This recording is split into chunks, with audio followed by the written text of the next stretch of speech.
Hari ini 6 November 2021 kita buka dengan sifat terbuka. Bapak Ibu sekalian yang kami hormati, berdasarkan keputusan rapat konsultasi pengganti rapat BAMUS DPR RI tertanggal 3 November 2021 disampaikan bahwa rapat yang dilaksanakan di lingkungan kompleks gedung DPR masih terbatas dengan aturan-aturan yang mengikuti pandemi COVID. Dapat kami sampaikan juga bahwa pimpinan Komisi 1 telah menerima surat tembusan dari fraksi PAN dengan nomor surat 01141 sekian-sekian tertanggal 4 November 2021 perihal pergantian keanggotaan Komisi fraksi PAN DPR RI, yaitu Saudara Slamet Riyadi SPSI nomor anggota 508 dari Komisi 4 menjadi Komisi 1 berlaku tertanggal 5 November 2021. Silakan, selamat datang Pak Slamet Riyadi. Kemudian RDPU Komisi 1 DPR RI dengan calon Panglima TNI hari ini dilaksanakan dalam rangka mendengarkan visi misi calon Panglima TNI.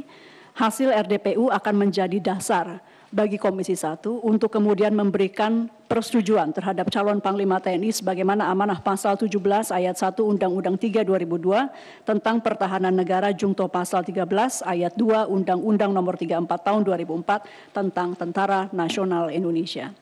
Sebelum kami persilahkan calon Panglima TNI untuk menyampaikan visi misi, kami sampaikan dasar-dasar dari RDPU ini. Yang pertama, Presiden RI telah mengirimkan surat kepada pimpinan DPR RI melalui surat nomor R50 Pres 10 2021 tertanggal 29 Oktober 2021 perihal pemberhentian dan pengangkatan Panglima TNI. Rapat konsultasi pengganti rapat BAMUS DPR RI tertanggal 3 November 2021 menugaskan Komisi 1 DPR RI untuk membahas pemberhentian dan pengangkatan Panglima TNI dan melaporkan hasilnya dalam rapat paripurna DPR RI terdekat. Kedua surat tersebut sudah kami terima kopinya, jadi rapat ini bisa kita jalankan. Menindaklanjuti penugasan tersebut, rapat intern Komisi 1 tertanggal 4 November 2021 memutuskan untuk melaksanakan RDPU dengan calon Panglima TNI pada hari ini Sabtu 6 November 2021. Inilah yang kita lakukan hari ini. Bapak Ibu pimpinan yang terhormat maupun anggota Komisi 1 yang terhormat, dapat kami sampaikan juga bahwa pimpinan dan Kapoksi Komisi 1 DPR RI telah melaksanakan rapat secara virtual pada tanggal 5 November 2021 dalam rangka verifikasi administrasi calon Panglima TNI dengan hasil bahwa berkas administrasi calon Panglima TNI dinyatakan lengkap. Berkas-berkas tersebut terdiri dari daftar riwayat hidup, kopi nomor pokok wajib pajak atau NPWP, kopi kartu tanda penduduk, kopi kartu keluarga, laporan harta kekayaan penyelenggara negara atau LHKPN ke KPK yang kami catat telah terlapor terakhir 20 Juni 2021. Kemudian surat pemberitahuan SPT pajak tahun 2020 yang juga kami catat telah terlapor pada Juni tahun 2021. Kemudian surat keterangan sehat jasmani dan juga rohani dari RSPAD Gatot Subroto. Bapak Ibu yang kami hormati, calon Panglima TNI, mekanisme RDPU kita hari ini yaitu yang pertama, penyampaian visi misi calon Panglima TNI dilakukan secara terbuka, penyampaian strategi dan kebijakan dilaksanakan secara tertutup. Alokasi waktu calon Panglima TNI untuk menyampaikan visi misi adalah 30 menit. Pendalaman tanya jawab dari fraksi-fraksi, masing-masing fraksi, Bapak Ibu Kapoksi tolong dicatat, diberikan waktu 7 menit. Dilaksanakan secara tertutup. Jawaban calon Panglima TNI terhadap pendalaman pertanyaan dari fraksi diberikan alokasi selama 20 menit. Dilaksanakan secara tertutup. Pendalaman tanya jawab masing-masing anggota diberi alokasi waktu kurang lebih 3 menit, dilaksanakan secara tertutup. Dan kemudian calon Panglima TNI menjawab dan diberikan alokasi waktu selama kurang lebih 20 menit, dilaksanakan secara tertutup. Demikian disepakati, bisa kita langsung ikuti. Dan kita berikan waktu kepada calon Panglima TNI, Jenderal TNI Andika Perkasa, SEMA MSc, untuk menjelaskan visi misinya dan waktunya sekali lagi 30 menit.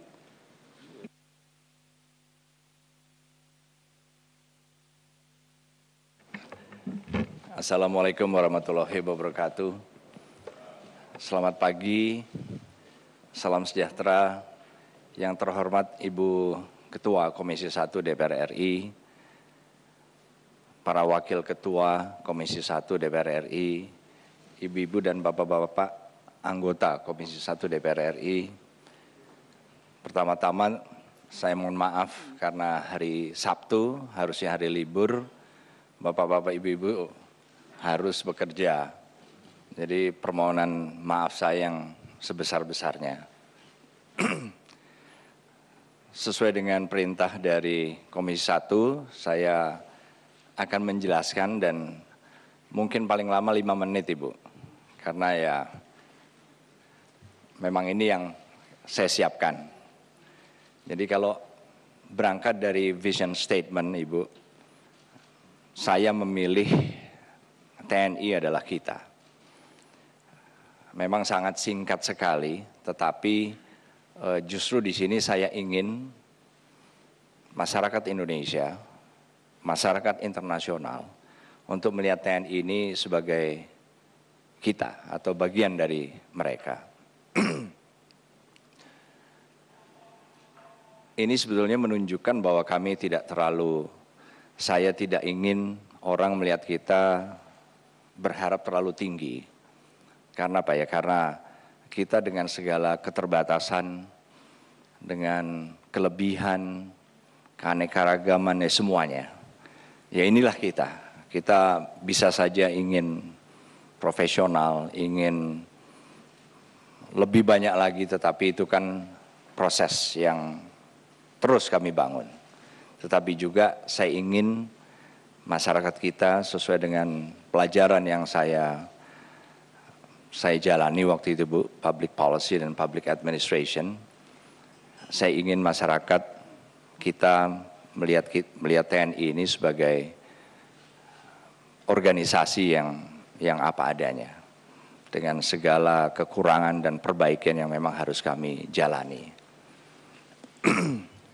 Tapi juga bukan berarti bahwa kita dengan keadaan kita juga nggak bisa berbuat apa-apa.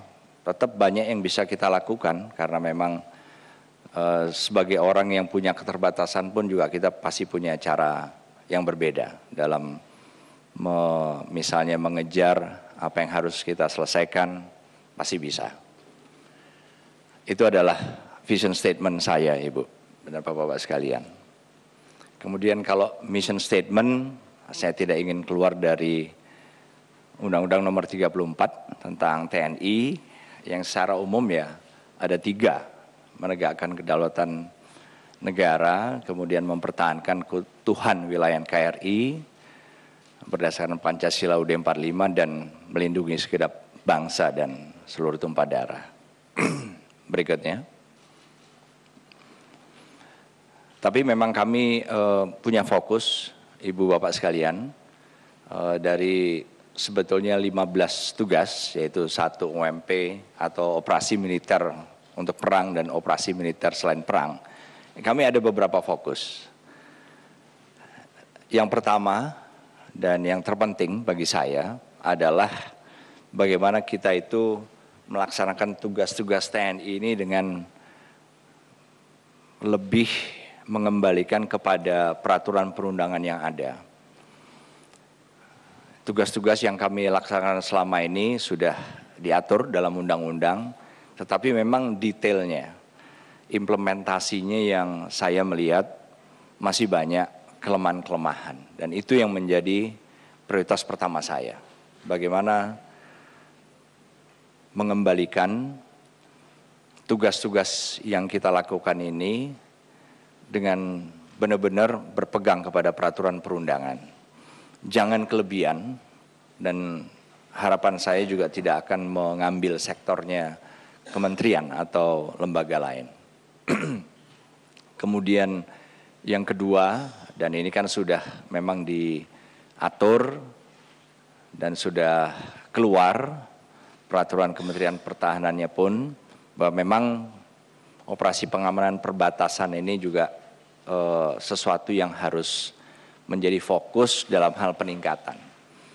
Peningkatannya bagaimana nanti detailnya Ibu Bapak sekalian, yang saya siap menjawab pada saat sesi ini dinyatakan tertutup. Kemudian peningkatan kesiapsiagaan satuan TNI juga, ini juga fokus karena sebetulnya banyak yang bisa kita lakukan untuk membuat kita jauh lebih siap, baik menghadapi tugas-tugas operasi militer untuk perang maupun selain perang. Berikutnya, cyber adalah fokus kami berikutnya karena memang saat ini memang sudah hadir di mana-mana sehingga kita tidak bisa menghindar dan menurut saya harus menjadi fokus yang lebih penting dibandingkan dengan keperluan-keperluan lain yang juga sebetulnya penting.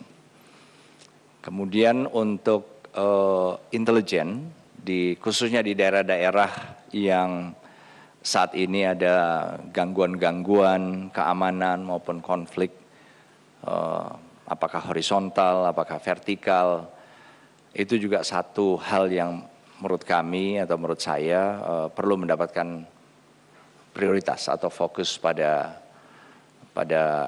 era ke depan.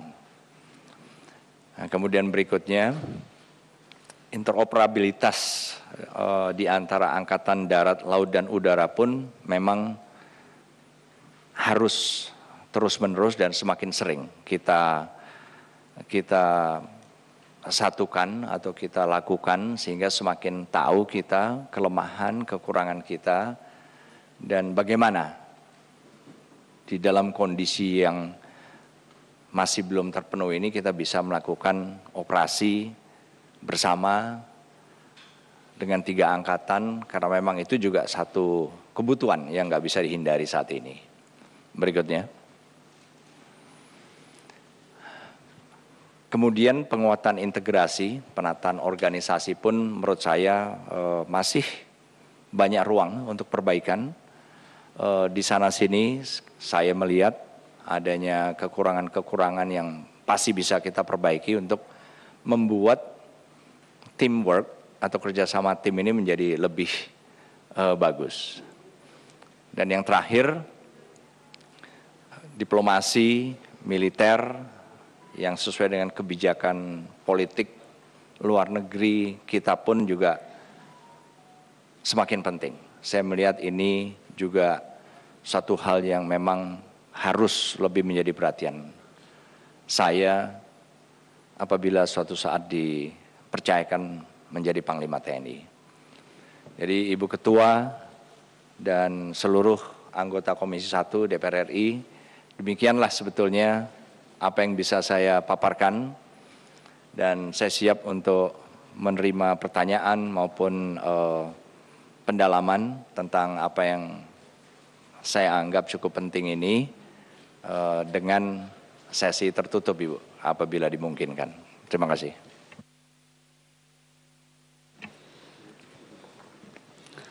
Baik, terima kasih.